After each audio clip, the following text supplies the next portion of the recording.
Olá pessoal, sejam todos bem-vindos. Eu sou o professor Carlos Alberto Steichmann e estamos na aula 043 de Física, onde vamos estudar o tema 7 do concurso para a Petrobras, Lei de Faraday. Vamos ver a importância de se calcular um campo magnético produzido por um fio retilíneo ou ainda por uma espira circular. Então vamos lá?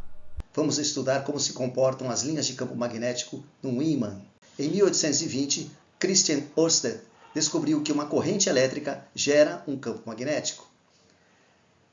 Quando você tem uma corrente elétrica passando por um fio, ela gera um campo magnético, ou seja, eletricidade e magnetismo estão intimamente relacionados. Hoje se sabe que eletricidade e magnetismo são manifestações de uma única entidade, o eletromagnetismo. Então, quando a corrente elétrica passa por um fio, ela gera um campo magnético ortogonal, ou seja, perpendicular à corrente. Toda carga elétrica em movimento gera um campo magnético perpendicular ou ortogonal a esse movimento.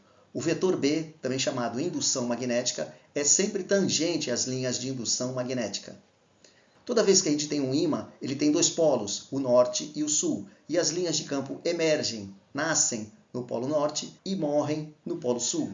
Essas são as direções da linha de campo. Quando você vir linhas de campo saindo de um polo do ímã, você pode afirmar com certeza que ali é o polo norte. E as linhas que estão chegando, ali com certeza também é o polo sul. Não existem monopolos magnéticos, ou seja, você cortando um ímã na metade, você continua tendo dois ímãs. Aqui é por onde sai e aqui é por onde chega, as linhas de campo. Nós vamos ver agora uma experiência prática de como se dá essas linhas de campo num ímã. Quando você coloca ali malhas de ferro em volta de um ímã, há uma distribuição das linhas dessas malhas de ferro, elas ficam com essa configuração, que são as próprias linhas de campo, as linhas de campo magnético. Nós temos aqui, portanto, o norte, o polo norte do ímã, e do lado direito o polo sul, linha chegando. Nós temos que usar a regra da mão direita, a chamada regra da mão direita, para obtenção do sentido das linhas de indução do campo magnético. A pessoa envolve com a sua mão direita o fio e os 4 dedos vão dar a direção e sentido do campo indução magnética e o polegar o sentido da corrente elétrica I. Se você fizer isso experimentalmente com limalhas de ferro, você vai ter essa configuração. Portanto,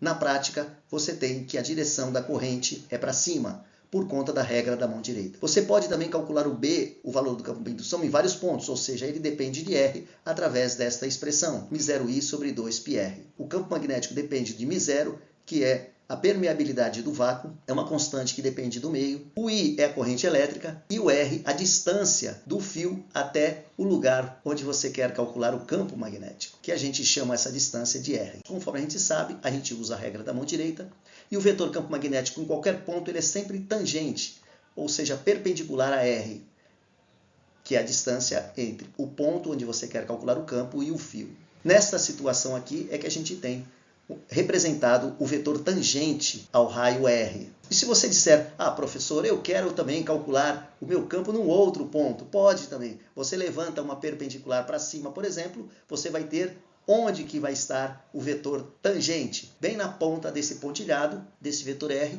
apontando para a direita. Tudo isso por conta da regra da mão direita. E ali está, então, o vetor B. Nós temos também uma outra maneira de visualizar isso. As linhas de campo podem estar entrando e saindo do papel. Como a gente pode observar nessa figura, os 4 dedos da mão da pessoa, elas indicam as pontas das flechas que estão vindo na nossa direção, saindo para fora do papel. E a gente representa o campo magnético entrando e o campo magnético saindo dessa maneira. Campo magnético saindo é um pontinho, um círculo com um pontinho, como se fosse uma flecha vindo na nossa direção.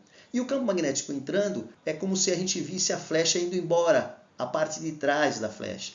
Esta é a representação esquemática para campo magnético entrando e campo magnético saindo da folha de papel, ou do plano da lousa, como a gente diz. Agora nós temos um exercício que eu vou deixar para vocês proposto. Você vai usar a sua mão e vai ver qual é a resposta correta para as direções da corrente. Será que é de W para X, de Y para Z? Qual é a direção da corrente? Você usa a regra direita. Mas para você resolver esse exercício, é importante que você saiba que para que haja como resultante essa flecha PB, que o campo magnético seja nessa diagonal e para baixo, você tem que ter dois vetores que se somam para dar esse vetor resultante. Então você tem que fazer essa projeção, você tem que ter um vetor pH e um outro PG para que você tenha esta resultante e você consiga resolver esse exercício. Ele é bem simples. É só usar, portanto, a regra da mão direita. E aí você descobre o sentido da corrente. E ele quer saber o campo magnético resultando de tais correntes. Então é só você dizer para onde vai a corrente, se é de X para W ou de W para X, se é de Y para Z ou de Z para Y.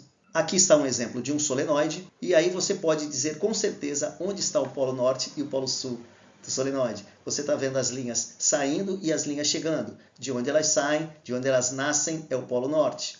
E de onde elas chegam é o polo sul. Tudo isso usando a regra da mão direita, você tem as linhas de B. Conforme você pode observar, o B está na direção do polegar, né? Porque o I está apontando, está embrulhando o solenoide e o I do lado de cá está descendo. Do lado de trás do solenoide ele está subindo. Aqui é o polo norte, porque as linhas nascem no norte e morrem no sul, chegam no polo sul. Isso é muito importante você saber que toda vez que você tem flecha saindo do ímã ou do eletroímã de um solenoide, você tem que ali é o polo norte. E quando tem chegando, é o polo sul. Aqui você tem dois exemplos de um ímã e de um solenoide. Eu vou resolver esse exercício que envolve este tema, a lei de Faraday. A figura representa um eletroímã. Então, do lado esquerdo você tem um eletroímã e do lado direito da figura, esse NS é um pêndulo que pode oscilar. Nós temos que, ao se fechar a chave C, o circuito está aberto. Quando você fecha, você abre uma corrente percorrendo esse circuito. E ele pergunta o que vai acontecer com esse ímã do pêndulo.